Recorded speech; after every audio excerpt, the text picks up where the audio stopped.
Well, good morning. It was our second morning waking up in the hunting tower. We started the day off with aga toast again, and it was a very drizzly morning.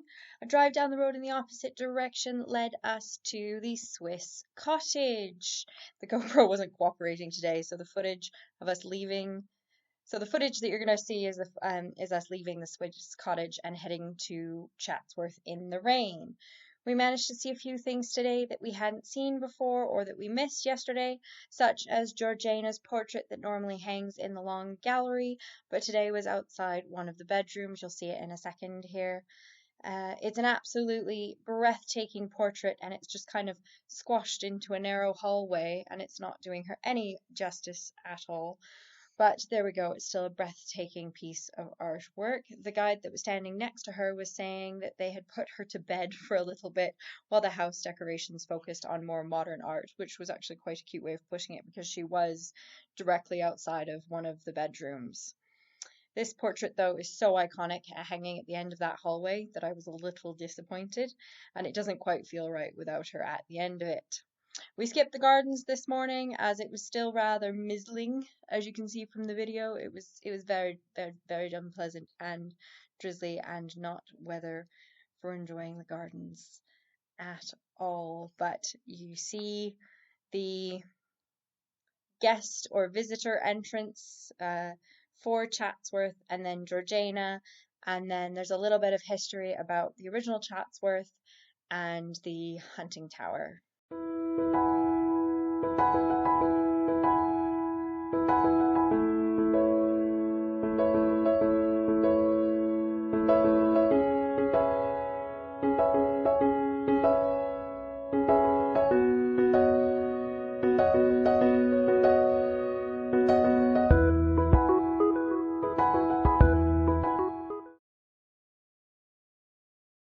This painting of Chatsworth, done in the 1740s by Richard Wilson, shows a representation of the Elizabethan house built by Sir William Cavendish and his wife Bess of Hardwicke after 1551. It was demolished by the first Duke of Devonshire, who rebuilt Chatsworth between 1687 and 1707. The original red roof stables are shown on the left, and to the right is a classical garden with a central fountain, possibly created by the third Earl between 1617 and 1684. Beyond the house lies an extensive walled deer park, and on the horizon to the left, the Elizabethan stand or hunting tower can be seen. It's very interesting to see in this picture there are no trees around it at all versus other paintings where the trees have started to grow, and then of course pictures I have got of the hunting tower where it's almost hidden amongst the trees. Bess had this tower built so that the ladies could watch the gentlemen's hunting parties down below in the valley.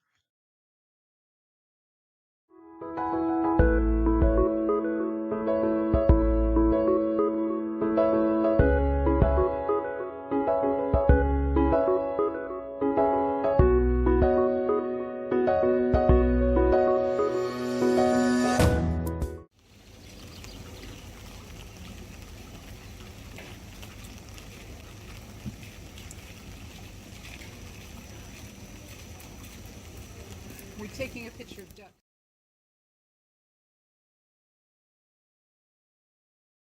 Our next stop was the farm shop and cafe to get some provisions. We got some sandwiches, cakes, different pastries, a Scotch egg, few things to snack on for the rest of the day, and you'll see us pulling up at the cafe. But it was the farm shop was a beautiful farm shop. I do recommend you go. Beautiful, absolutely beautiful. I should have taken some pictures outside, but I didn't manage to. But there we go, things happen. Then we drove to Eyam. We had some problems with the GoPro today, so you see us get to the farm shop and then it just cuts to Eem Hall. So Eem Hall is a Jacobean style manor house in Eyam, spelled Eyam. This was the home of the Wright family. William gave the land to his second son Thomas, who built the hall. Thomas's son John sold his father's house in Unthank, and based the family in Eyam. The hall began its new life as a wedding present in 1671 for John Wright and his new wife Elizabeth. It has been in the Wright family for 9 generations and is currently a family home. This village was widely known as a plague village in 1666, and they recently resurrected their stocks in the village green for historical purposes only. And we had a little wander around Eem Hall. Mind your heads, the ceilings aren't as tall as some of us would want them to be. Eyam is known for being a plague village. In about 1665, the local rector, Reverend William Mompesson, introduced precautions to slow the spread of the plague, which had been brought in from London by a flea-infested bundle of cloth to the local tailors. Measures included families burying their own dead and relocating church services to the outdoors in Cucklet Delph, allowing attendees the ability to spread out and reduce the risk of infection. The entire village decided to quarantine themselves to stop further the spread of the disease. This sounds rather familiar, though, but on a much more larger scale, and for a much longer time period than the 14 months the village was under quarantine. Merchants who supplied the village would leave items on the marked rocks, and the villagers of Eem made holes in the rocks with which they would fill with vinegar to disinfect the money that was left as payment. The plague ran its course for the next 14 months, killed at least 260 villagers, with only 83 surviving out of 350. These numbers are being debated in various places, so don't take what I say as fact. If you want more info, look it up. Take a look yourself. It is theorized that the nursery rhyme "Ring Around the Roses" could have come from Eem, or at least is in general referring to the plague, the apparent whimsy being a foil for one of London's most horrible, dreadful rashes, also known as the Black Death.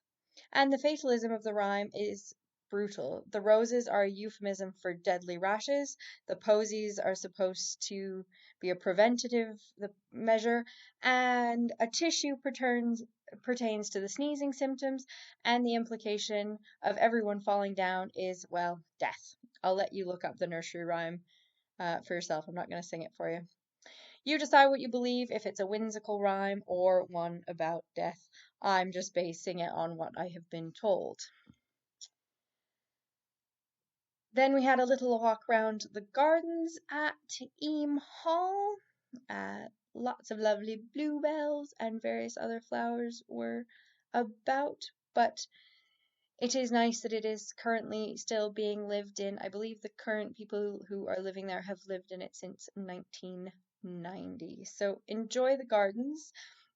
Oh, and as you walk through Eem, going past some of the fronts of the houses, they do have plaques up of who lived there in 1665, 1666, and which family members died and when they died.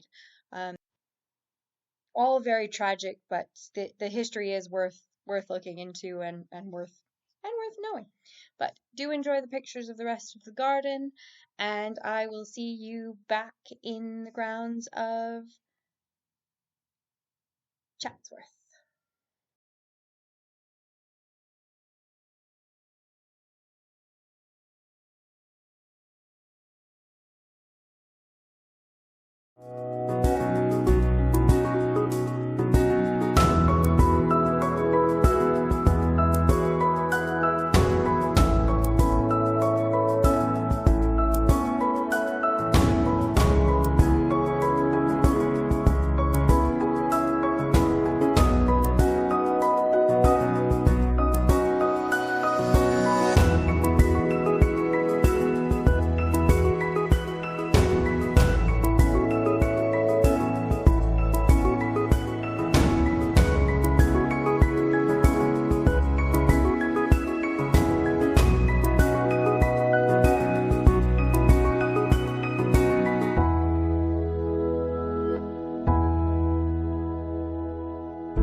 We then went back to the hunting tower to have a snack and drop off some of our provisions, take another lovely picture of the front of Chatsworth as well as the hunting tower in the top left corner.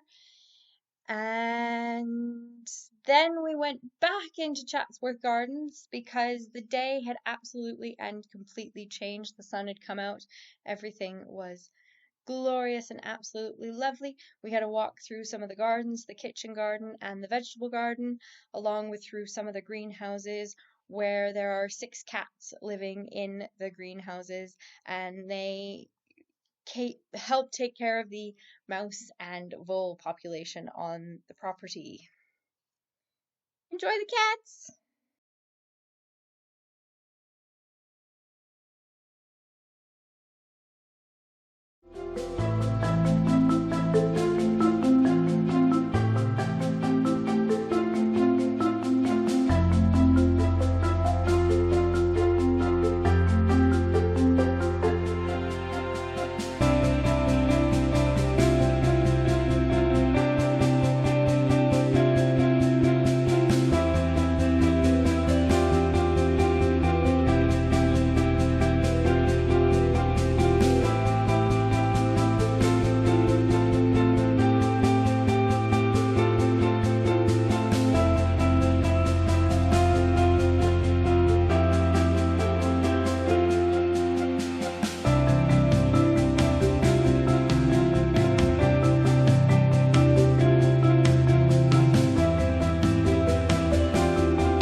The gardens right now close at 5, so with the gardens closing, we watched the flying mechanical horse art display with the Belvedere in the background, then went back up to the hill to play with the drone.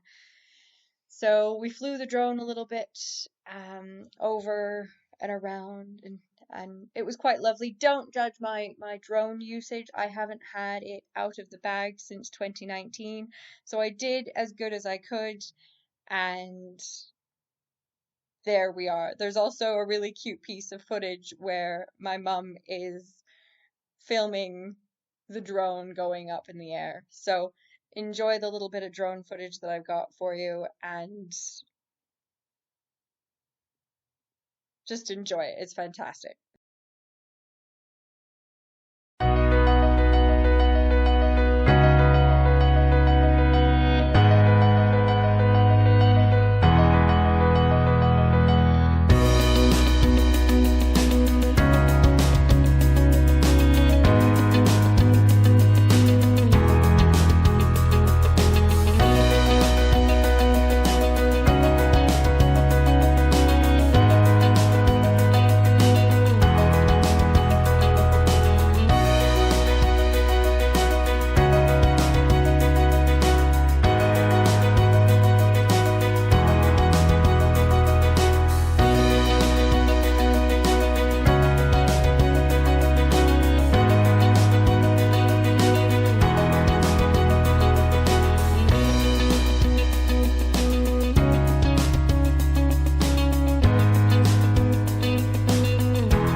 We then decided we wanted to take a little drive to the pub at Beasley.